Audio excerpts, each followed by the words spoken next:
Cool. Well, so what's up? What's up, Facebook Live? So today we have a very special guest with us, Mr. Jay Kinder. And of course, I'm joined by my other counterparts with the Young and Hungry. We got Braden Kinder and Garrett Terrell. So yeah, as you guys know, Young and Hungry is sponsored by Content Cards. That's contentcards.z.com. So Jay Kinder here, he was at one point number 2 Coldwell Banker Agent Worldwide at 27, selling 531 homes. So he's created this done for you listing presentation, listing and buyer presentation that they've used to sell over 6,000. That's 6 with 30 homes, 6,000 homes, 6 years in a row, 5,000 fastest growing companies. Mr. Jay Kinder, what's up, Jay? What's happening? I know that seemed like a little lofty intro there, but man, there's a lot more that I could have used. That's all good. I appreciate that. I do appreciate it. So why don't you tell us a little bit about yourself besides that, Jay? Man, I mean, real estate's been my gig for 21 years now. So, in fact, actually, about the year that Braden was born was the year that I got into real estate, which ironically was the same year when I was born in 1977. My dad's first year of real estate as well. So, real estate's just in my blood, I guess, is what it boils down to. But yeah, I've been doing it for a long time. I stepped out of production in 2011 for the final time, and we still started another real estate company in Dallas in 2016. Since all that, we joined EXP, but it's been spent the last 15 years really helping create duplicatable systems for what we did to be successful, so we could help other people do the same thing. So, coaching, training, things of that nature has been really where I spent most of my time the last 15 years. Yeah. So, Awesome. 15 years, man. That's a long time. It is a long time, but hey, let me tell you what the real estate industry will do to you, man. It goes faster than you'll ever imagine. Yeah. No, I'm already expecting that a little bit on my end. Yep. So if I was just tuning into this and I didn't know who you were, right? So I want to get rid of this limiting belief right away. So win every listing at full price, no matter who you're competing against. Yep. It's too good to be true. So why don't you walk us through some of these components? Yeah, that you're able to or how you're able to do this with. Yeah. Well, let me start with you can't really build a system like this until you've lost every possible way that you can lose a listing. You know what I'm saying? So this system was born out of the mistakes that I had made. And when you walk out of a listing, and I think everybody will resonate with this, when you walk out of the listing and you didn't get it, you know what I'm saying, or you see it show up in the MLS, or you see some other agent sign in the yard, that sick feeling that you get, I got that sick feeling quite a bit. And even though I was number 2 in the world for Coldwell Banker, I was competing against a Remax team that was in the top 10 in the world for Remax. And they were selling 750 homes. So I never outsold them. Still to this day, I'm pissed off about that. So, but I had a great competitor. And here's what made them even worse is they would always discount. So even they outsold me. So I couldn't say, oh, I sell more houses than them. I couldn't say I spend more money in marketing than them. I couldn't say any of the things that would have made it easier. And that was my competition every day. Like, we're in a small market. They had 20% market share. I had between 12 and 14% market share. And if I was going to be competing against anyone, it was always them. It was me against them every single day. Every listing appointment I went on, and they would always drop to 4% when they knew they were competing against me. Yeah. So you got to hone your skills. You know what I'm saying? You're not going to win, unless you really hone your skills and remove all the variables that might allow you to lose a listing. And so, that's over time, I had created a process. I didn't really create the process, to be honest with you. This was actually created from Michael Reese asking me a question saying, Jay, what do you think you're the best in the world at? I said, man, I think I didn't know, he's just asking me on a whim. And I was like, man, it's probably winning the listing. That's I'm very skilled at doing that. And so when I started trying to create the process for how I did it, I didn't know what I was doing or wasn't doing. But I started paying attention to okay, every time I get to the front door, I ask somebody to give me the grand tour. Why am I doing that? And so I started unpacking it while I was going on these listing appointments, unpacking the entire process and trying to document it, because I never tried to teach someone what I'd done before. I never had to. And so it's a lot harder to to unpack it, the principles behind everything you do and distilling it down to principles so that you can teach it to someone. But that's what I ultimately had to do. It took me 18 months to do it and create the system for it and the training around it and all that. But it was really a fascinating process to go through as you're trying to figure out why you're doing certain things and how that's going to help you win the listing and things of that nature. That's great. Yeah, no, I was wanting to ask that question too, but here's my next big question. I think me and Braden can kind of attest to this a little bit. But my big question is, obviously you started out in real estate pretty young at 21. I'm 23, Braden's, 21, just turned 21. So we're all, kind of experiencing the same thing starting out. So what would you say transitioned you from, coming in with that expert advice, coming in as a younger agent? How did that, affect you transitioning into, your 25, 26, couple years in the business? You feel a little bit more comfortable. Yeah. What was that like starting out on the listing appointment when they know that you're young? Right. I mean, it's inevitable. Yep. You can't hide it. Escape it. Yeah, you can't hide it at all. You can try to grow some facial hair. You can't hide it. So what did you do as a younger agent to kind of position yourself as the expert and ultimately, gain rapport and trust with the clients and show them your stuff? Right. This is going to be the obvious probably answer, but I actually became an expert. Like, I knew the market and I knew the numbers better than anyone. And so little things like, and I did this by accident. I didn't know what I was doing was going to work, but I actually went to like an elite retreat, which Coldwell Banker has these elite retreats. And, once you're doing a certain number of deals, you get to go to them. And it wasn't a lot of deals. It was under 100 transactions when I went to this, but I picked up an idea that was a market study. And I mailed it out to everyone in the Chamber of Commerce, and no one had ever done anything like that before. And what happened was people started associating me with what's going on in the marketplace. And because I mailed that to a bunch of influencers, that evolved over time and became a weekly email that we did that ended up being used for. I found out I was a little bit older at the time I found this out, probably 25. But they were using the bank was using in their board of directors meetings, my market study that I was doing to send out to everybody about what's going on in the market,place. They were using that to make decisions on lending, and the whole board of directors was reading my report. So that was one thing that I didn't have anything else, right? Like, I didn't have a track record. I didn't have a sphere of influence. I mean, most of my friends were in college. So like, I didn't, there wasn't any, business for me to just, naturally have like some people do when they get in real estate. And my dad had, he helped me out a little bit here and there, but there was nothing that I was doing that, every day that was going to drive any business. So that was, I think, knowing the numbers was as soon as you can demonstrate your expertise to someone, that's what happens when you can talk about the numbers and someone asks you about real estate and you can say, yeah, there's 1,074 homes on the market. This time last year, that was 1,021.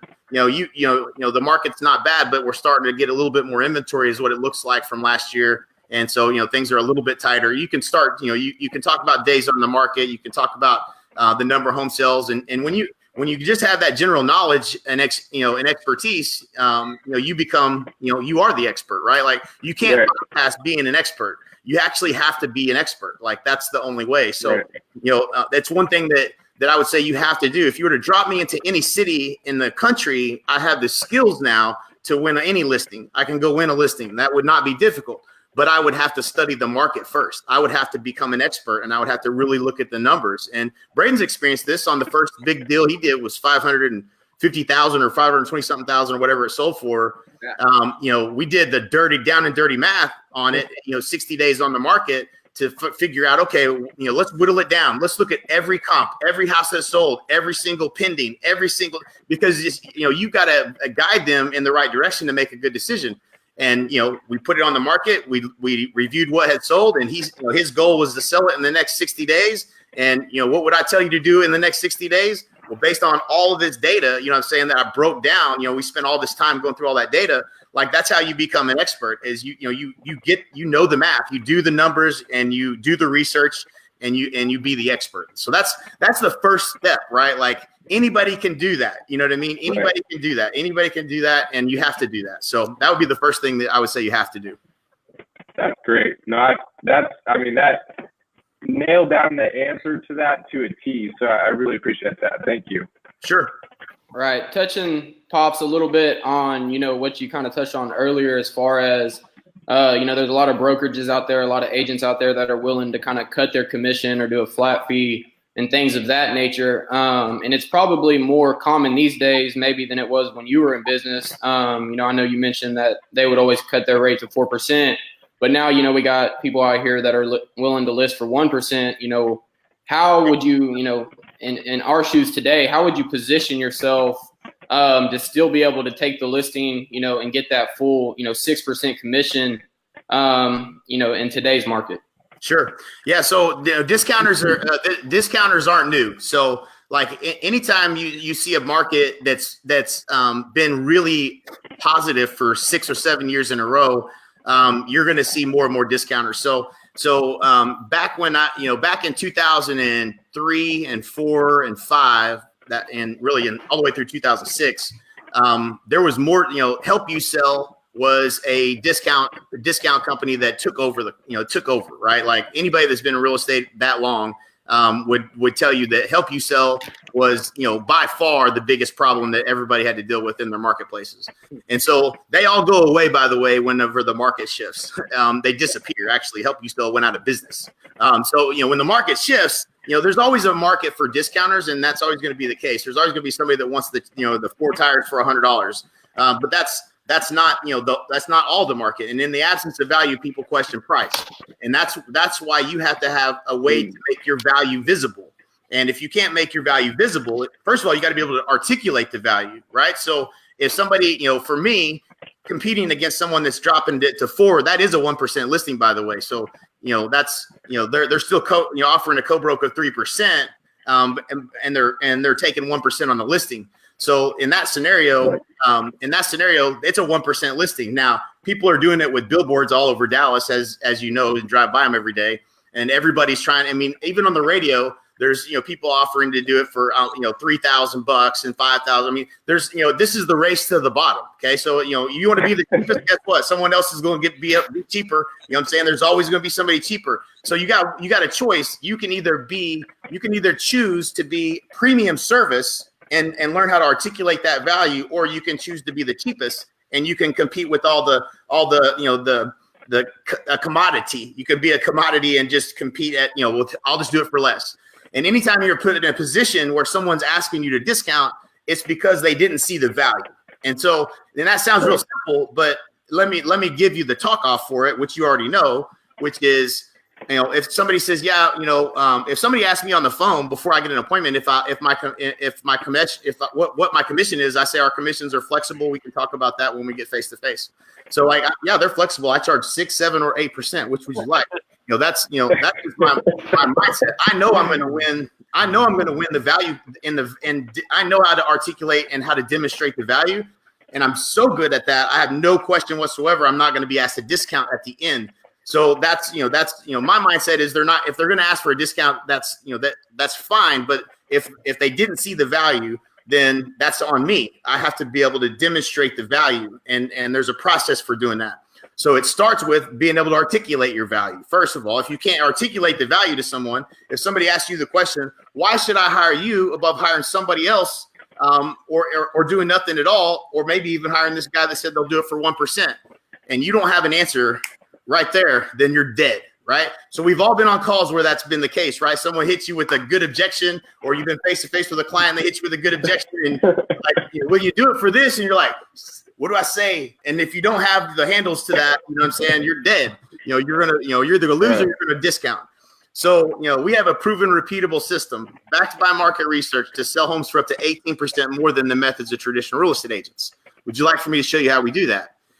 That's something that if you articulate that, if you talk to 10 for sale owners or 10 expireds or 10 people that that are wanting to sell their home, you're going to set a higher number of appointments. Like when somebody says, we've already got an agent. Well, I can appreciate that. but we have a proven, repeatable system backed by market research to sell homes for up to 18% more than the methods of traditional real estate agents. Do you think it would be a good idea to maybe get a second opinion so that you make sure that you're maximizing your home's value? Well, I guess we probably should. Yeah, we probably would, right? Like everybody knows real estate agent, you know what I'm saying? But like, who's going to say no? No, I don't want no more money. I want to sell it for the least amount of money. Like, it don't matter. It doesn't matter if it's a family member that's their real estate agent. You can get that appointment if you can articulate your value. So, you know, that's the first step in the process. They're not looking, you know, if I can show them how I'm going to put more money in their pocket, I've got to be worth more money. That's a logical thing. Once you can explain that and demonstrate how you do that, and you have a system and process for how you do that, and nobody else does, you can start to package. And again, this is about how we package up our value.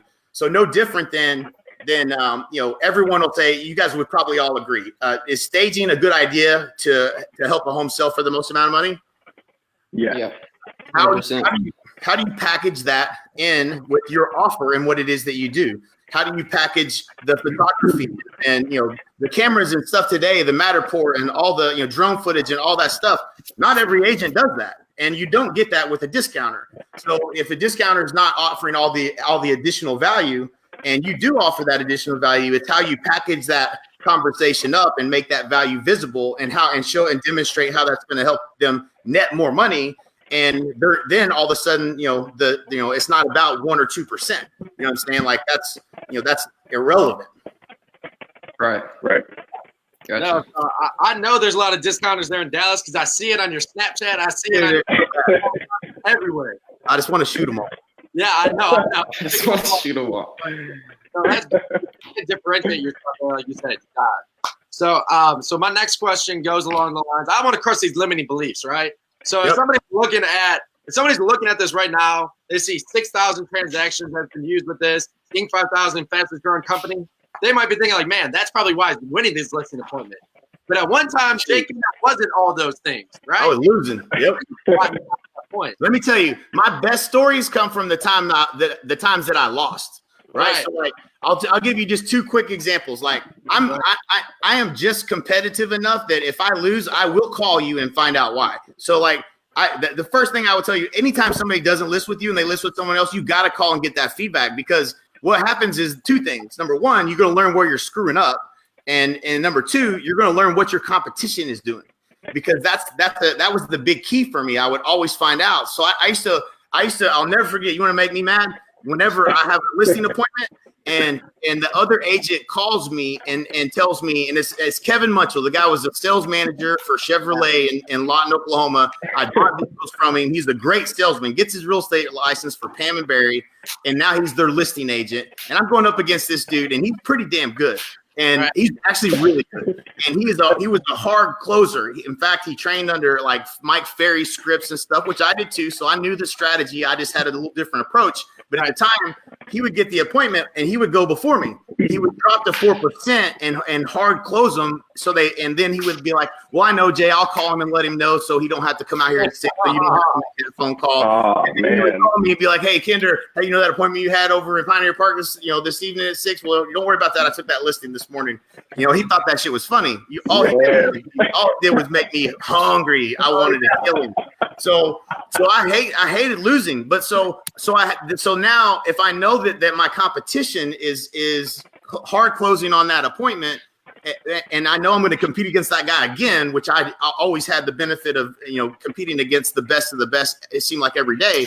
Then now you can put a system in place to work around that, right? So that's when we put in this little language on setting the appointment. We said, listen, there's a lot of things that real estate salespeople will do to try to close you on the first appointment. There's no reason you should be asked to sign paperwork on the first appointment with someone who's wanting, to help you get, the price of your home. And so what I would like to ask you to do is promise me you won't list your home with anyone until Jay comes out tomorrow at 6.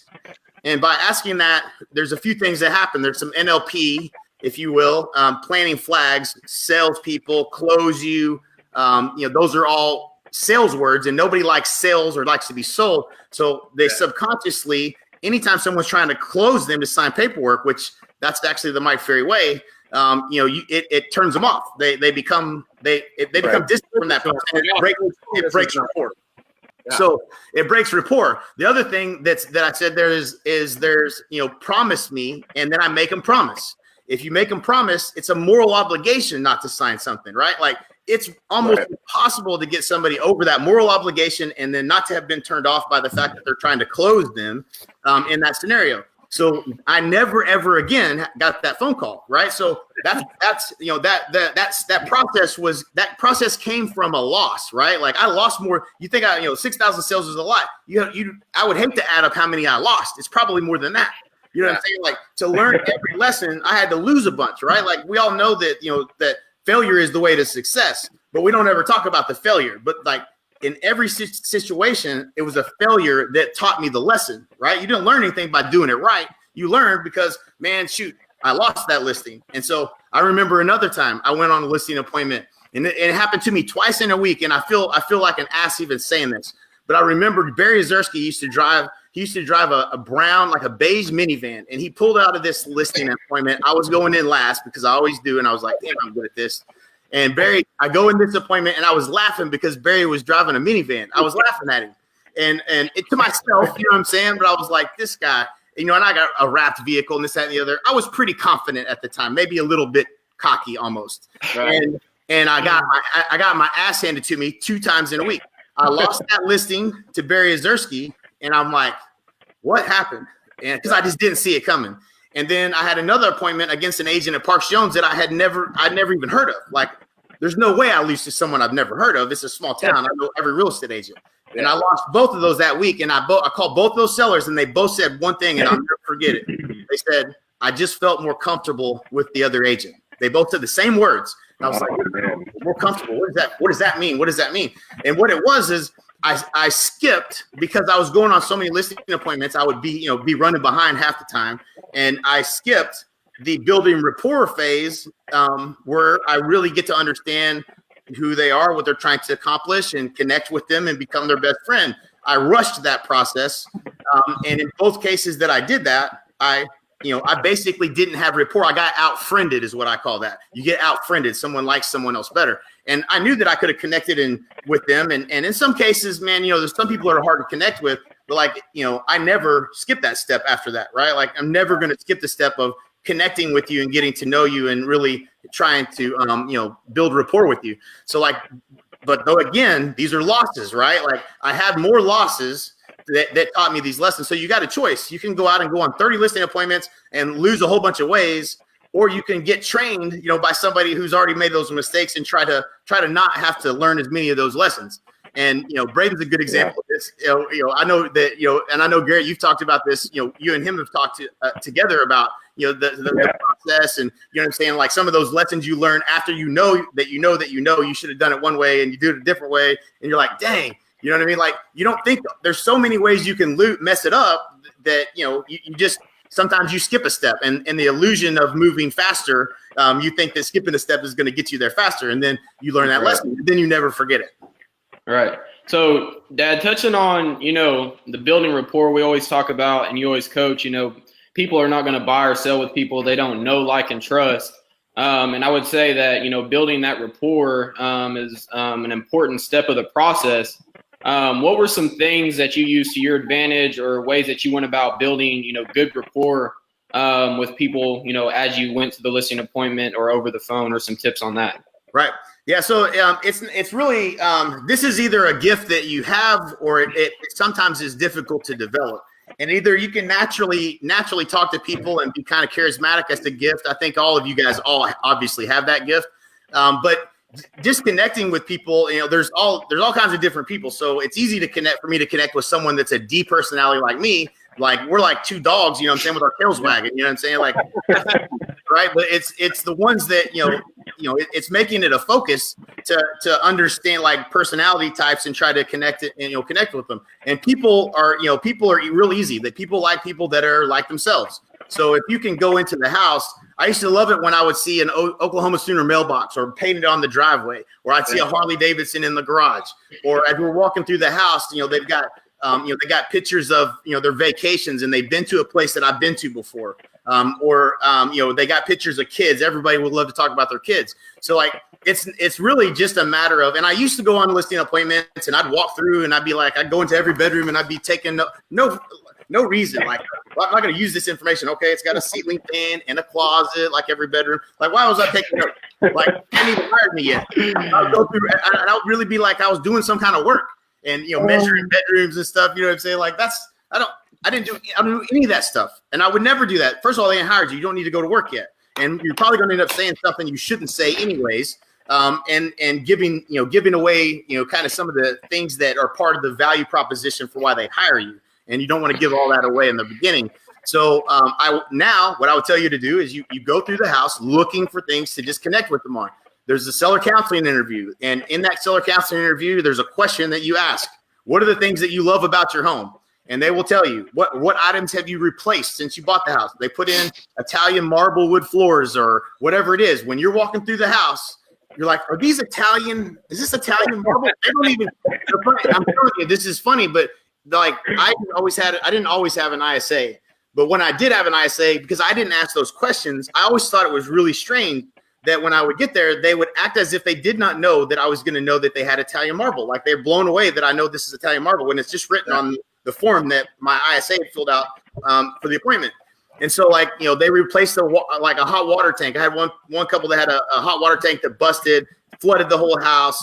And, it was a life event for them, right? Like no different than our house here where we had to move out. You know what I'm saying? My car gets stolen. Like I had a hell of a story. Like, if somebody wants to point out that I got new hardwood floors, I'll be like, there's some meaning behind these hardwood floors here, right? Like it means something to me. And it's a part of my story. But so when you understand like the people have those situations in life, and you can relate to them by just going, oh, man, is this a tankless hot water heater? Yes, it is. In fact, we would never put in one of those other damn hot water tanks. We had to move out for a month. My wife almost left me. But, they have these experiences. And all you got to do to connect is just be aware. And that's it. You already know that they replaced it. And they probably would tell you that story on the phone.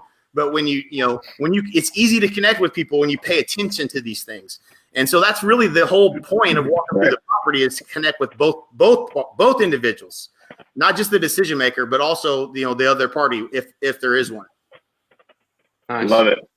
That's awesome. No, so I would say my next question is, I think we have a lot of friends and family on here as well on the Facebook Live. Not only people that are involved in real estate, but just family and friends. So they, I guess someone could assume that what we're trying to do is we're trying to say the right scripts, say the right things to get them to sign with us. But I think that's really not the whole goal. And I think you can attest to that. For sure. So from someone looking outside into this conversation, what would you say to them as to what's the real goal of our system and why you and Michael created the system into doing that and not just trying to say the right things and win the people and get them to sign the paper? What's the actual goal of all of this? Man, yeah, that's a great question or perspective. I love that. So yeah, this is I'll tell you what. And I try not to tear up when I tell this story, and I'm not going to. So I had an appointment that I went on that I lost, and I didn't try very hard on it, to be honest with you, because it's in a neighborhood that I didn't know for sure if I could get it sold or not. But her situation was pretty dire, and it was going into foreclosure, and I knew I could help her. And I articulated the value in a way I thought she got it, but her husband was overseas fighting in a war for our country. Wow. And she had a kid that was like maybe 2 years old, and maybe 3 years old because he could talk and get around pretty good. And there were some things they needed to do. Well, they listed it with someone else, and 3 months later, she comes into my office asking for my help because she thought she was about to lose it in foreclosure for sure. She couldn't keep up the payments, and she listed with some agent that gave her bad advice. And what I always knew and believed was that you are better off working with me than anyone else for a number of reasons. But the main reason is I'm going to tell you what you need to hear, not what you want to hear. And what I found in my career is that 9 out of 10 real estate agents aren't qualified to be giving advice on the largest investment you'll ever make in your lifetime. That's just a fact. And the average agent only sells 6 homes a year. The average agent doesn't invest in more than $100 a month in marketing. The average agent is not qualified to advise you, and they will go into an appointment and if you are using as a home seller, you're using hope as a strategy. Well, I really hope that this price is right, that this person's giving me. I want to believe them because it's more than what the other person told me. You're by allowing that to happen, it's on me, right? Like when they came in my office and she had to explain to her kid why they were going to have to move out of their house, when he was asking questions, I mean, that shit got to me, you know what I mean? There's a bigger purpose here that this is about, and it's about helping people accomplish their goals. And when you can look at this as like, oh, it's, you're just trying to win a listing or whatever. That's not the case. I just genuinely believe that if I don't do a good job of articulating the value that I bring to the table, and becoming the authority, no different than you would take the advice of your doctor, I want you to take my advice, because I believe I can help you better than anyone else in this business. And that's my belief. And you would never challenge your doctor when they tell you you need to take this medicine. And you also never expect your doctor to tell you something that you wanted to hear instead of what you need to hear. And so that's the position I want to be in at all times. I don't want to have to beg you. I don't want to have to convince you that this is right. I want you to know and trust my expertise. And so whatever I have to do to be able to demonstrate that, to be able to connect with you so that you like me and you're willing to listen to me, that's the big, complaint you hear about a lot of doctors is they have no bedside manners or whatever, right? Like if they did spend a little bit of time learning how to build rapport, they don't, you're going to listen to your doctor anyways, though. That's the benefit that they have. But as real estate agents, we don't have that benefit. We have to, there's a process. And if you learn and execute this process, you are able to help people without, losing opportunities where you could help people, so that, the example of Braden's house that he sold that was, on the market for 400 and something days, Braden, or something like that. It was a little over 435, something like that, before it expired off the market. Yeah. And you sold it in how long? We went under contract within 59 days. Okay. And that guy, did we tell him what he needed to hear and not what he wanted to hear? Yeah, 100%. Right. 100%. So he sold the house for less money than he wanted to sell it for, but the other agents for 400 something days didn't. So all of the equity that he lost was mainly, not a lot of it was because of the time it was on the market so long, and the market didn't get better, it got worse. And it was in the worst part is going into the winter time, which was even worse. And coming into spring, we didn't know if now is going to be a better time or not. You don't have a crystal ball. But he's living in a 900 square foot apartment as an attorney with his wife in Idaho or somewhere where it's freezing ass cold, and he's got this house in Texas that he's expecting someone to give him the right advice. And we did that. You know what I'm saying? The job was done. Now, he may not have liked the fact that it sold for what it sold for, but that's what it needed to happen in order for him to be able to sell that home for sure and get moved on, and get his family moved into, their new house that they were building or whatever. And so that's what it's all about. I mean, he could have easily ended up with another agent that didn't do that. He's making payments on a vacant house, and at some point his equity, he's willing to take an even lower offer, right? At some point his cash out of pocket is so great that people say, I'll never take this for it. And then they get to a point in their life where they're like, shit, I'll take that offer of $295 instead of $350, right?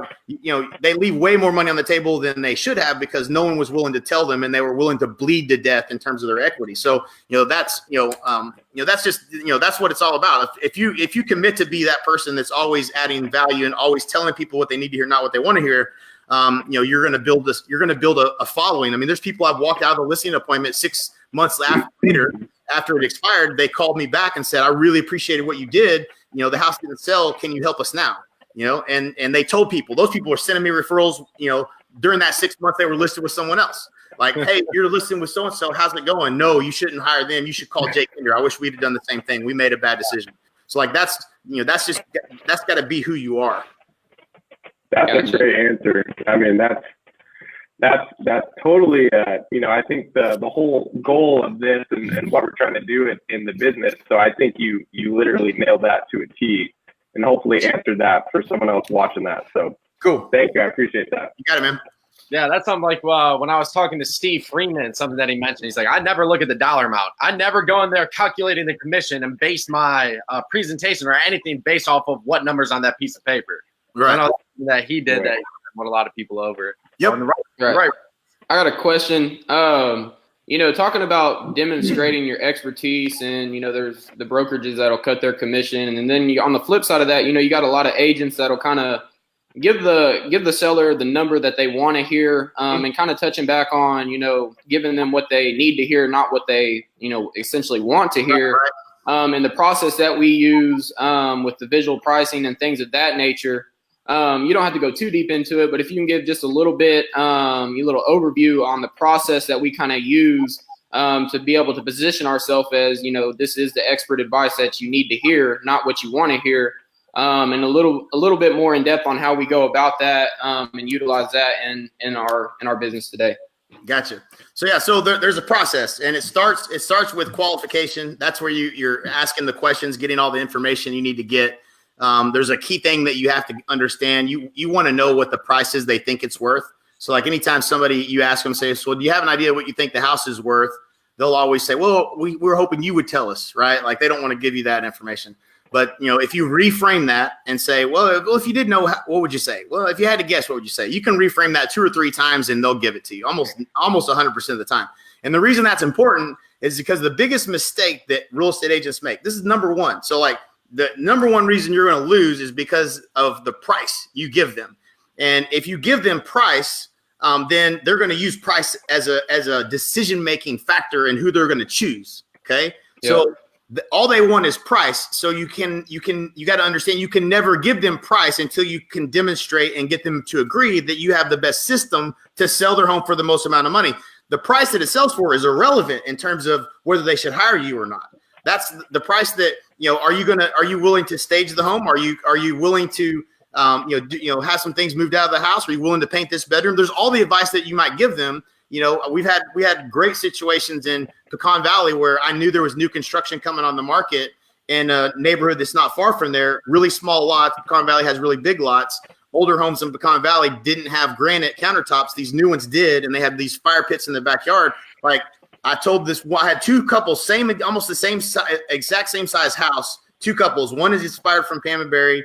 They didn't put granite in. It took them 4 more months to sell. They made 4 more payments. They lost money. And they didn't do the granite countertops, and they had to take a lower offer. And one guy, before we put it on the market, said, "Yeah, I'll do the wood. I'll do the granite in the kitchen." It was Hunter Green. He did the granite, and he sold for more money. He still actually broke the record dollar per foot in the neighborhood. But knowing, I was given advice, but I was given advice because they had already agreed that I had the best system to sell their home. The decision to do granite countertops and price it at a higher price was something we discussed once they decided to hire me. Right? Like that's the mistake that most people make. So when you think about this process, there's the information gathering phase and qualification where you're interviewing them. There's the rapport building phase when you get, there's some recon you do before you get there. Then there's the rapport building phase when you get there to the house. And then it's demonstrating your authority, this is where you go over the market data. But you don't go over, you start at 1,000 foot, or you start at the 10,000 foot, come down to the 1,000 foot, and you never get down to the neighborhood level of data because they'll start trying to pin you down on what you think it's worth. You just want to show them, and basically you guys want to be sold in the next 90 days is what you said your goal is. You agreed? Yep, that's the goal. All right, 90 days. So the next 90 days, there's going to be X number of sales, and there's this many homes available that won't sell and this many that will sell. And then there's all the new inventory that's going to come on the market during that time period as well. That's going to be your competition. So you do the math on that and you say, okay, so there's going to be 32 homes that sell and 64 homes that don't sell. What do we need to do to be one of the 32 homes that sell and not one of the 64 that don't sell? That now they are thinking themselves, well, we probably need to price it right. When you ask a question, I could ask you all this question, don't answer it, but what's your favorite color? Your brain went and got the answer, right? So when you ask a question like that, what do you need to do to be one of the 32 homes that sell, not one of the 64 that don't? They immediately go, well, we probably need to fix that, fence that's falling down in the backyard. We probably need to do this or that. They're gonna answer that question. This isn't you telling them where the house needs to be priced. It's getting them in the right frame of mind because you know what they think it's worth and you know what it's really worth. And now that you're at the house, if you got a big gap to cover and get in their mindset in terms of what they think it's worth and what it's really worth. And you spend a little bit more time letting the data do the talking, not you do the talking. Let the data tell the story. And that's what you're doing in demonstrating authority. and then and only then, once you see and I use this as the kind of the trigger for me, was once their eyes kind of glassed over and I could tell that they were like, all right, this dude knows what he's talking about. That's basically, there's a moment where they're like, they just get lost in the numbers and they're like, shoot, okay, whatever he says, I'm going to do because he knows more than me. So like, that's the point I'm trying to get them to. And then there's a transition, and the transition is really important. Say, listen, guys, based on everything you guys told me, there's no question I can help you guys get sold by January 2nd so you can get moved to Houston to see those grandkids. And I'd like to show you how we're going to do that. Is that okay? At that point, I've taken control. I'm in the driver's seat now to show them my system for how to sell their home for up to 18% more. And that's just you demonstrating and making your value visible. The process. These are the principles. These are the things that we do to make sure that you attract the high offer, not attract the low offer. And then at the end of that, there's a check-in along the way. You believe that this marketing will help your home get exposed to the largest amount of buyers, and that could help you sell for an additional 3 to 5%. Yes. Little micro commitments along the way. After 7 micro commitment yeses, the big yes is, do you think this is the system that would sell your home for the most amount of money? When they say yes to that, they just hired you, right? So that's then, and only then can we start talking about price. And I'll tell you what will happen a lot. People will, during the middle of this process, they're going to say, tell me, how much is this going to cost me? We'll get to that when we'll cover the commission and all that when we get to the end. And handle it, keep moving. Don't let people throw you off, man. They'll throw you off your game. Well, so what do you think it's going to sell for? I mean, like they're going to try to get you off the process. Say, yeah, well, absolutely. I promise we will. Let me just finish kind of explaining the system we use to help attract the highest offer. And then we'll talk about, the pricing and positioning, and we'll get clear on all that. Is that fair enough? They say yes, make them say yes, make them look you in the eyes. Then you keep going. You got permission. So like that's the process. And if you follow that process and you don't give them price, because that's where you get dead in the water, then they're going to use price against you, right? That's why so many agents give a ridiculous price, because they don't want to lose the listing. So they're like, well, maybe, and then they try to talk themselves into it. I used to do it. They're like, shoot, maybe it will go for that. Maybe this house is that nice. Hell no, it don't. You got an expired listing. That's what you got. You know what I mean? Like, right.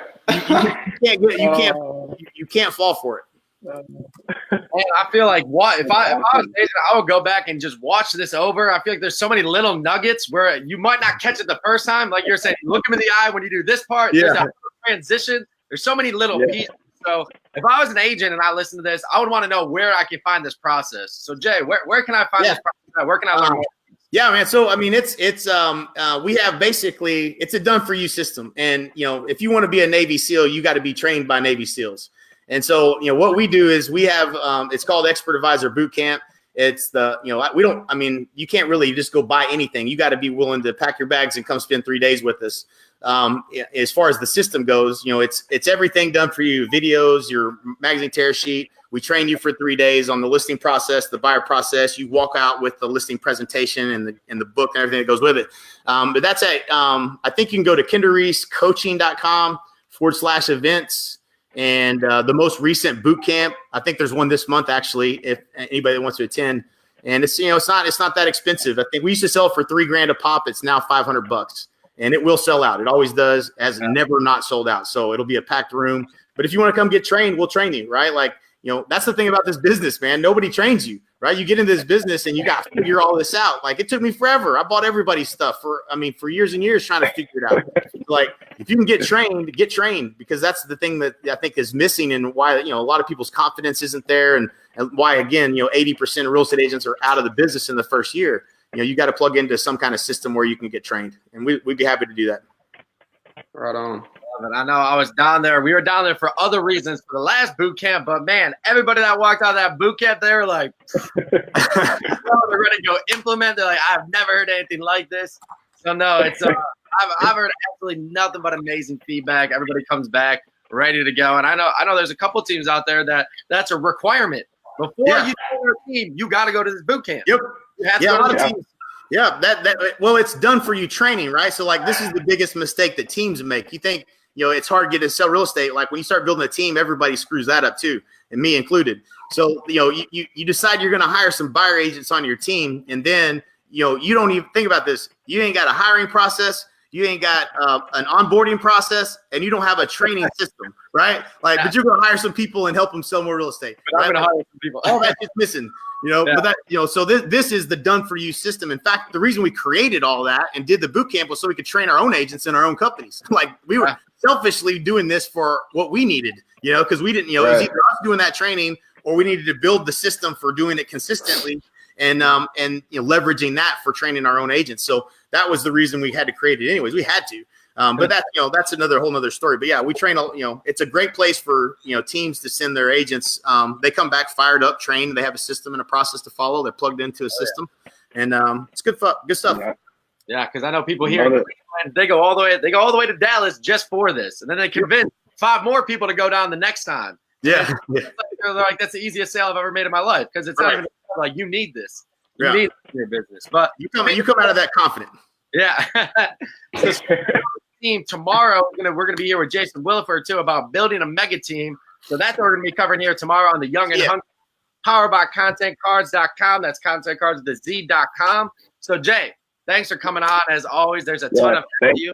Love you guys. Love what y'all are doing here, man. This is good stuff. You got anything to leave us off with? Man, seek the best to be the best. That's been my secret to success. I wish it was something that's a lot more flattering, but it's not. I've just found the people that are smarter than me, and I always sit next to them, learn as much as I can from them. And you guys are doing a great job of putting great people with great mindsets that have come through all the challenges that that you're facing in your life, and they've come out on top, and you're getting to tap into that knowledge here, man. This is family right here. This is the kind of people you want to spend time with. Oh yeah, absolutely. Thank you so much for helping us out. We really appreciate it. Yeah, man. Anytime. Happy to be here. Appreciate you hopping on. And everybody, as you know, if you guys want to find out more about the Young and Hungry, reach out to one of these guys right here. Well, Braden, myself, or Garrett. So, all right, thanks for joining us. Right. I know it's thanks for taking time out of your day, and let's hey guys. All right, peace out.